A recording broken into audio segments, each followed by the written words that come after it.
What's going on? It's your boy JabAnima, I'm back again. Hey, today we're going to fix the world. And what is the world? The world is the image that's wrapped around our whole environment in Blender. So let's go to Blender right now. We're here with Mr. Cube. Make sure you got no sun, and let's move up to the edit and preferences. We're going to look for the node wrangler.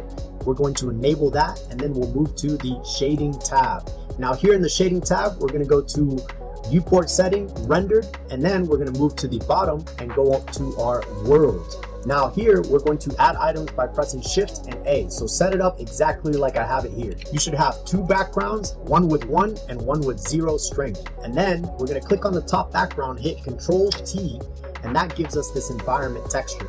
Now with the environment texture, we can go to polyhaven.com, look for the HDR eyes, and we're going to download any one of those. I'll give you my favorite ones on the screen right now, but today we're working with Abandoned Slipaway.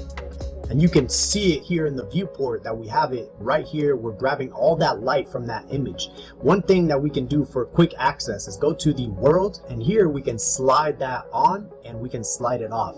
Now maybe what we want to do is we want to capture that light, but we don't want it to show up on our viewport. So what we can do is on this light path, connect the camera array to the factor. Now we're still getting that light, but no image. Excellent. Hey, that's it for today, guys. I'll catch you on the next one, or on Instagram, YouTube, or Twitter. See you there.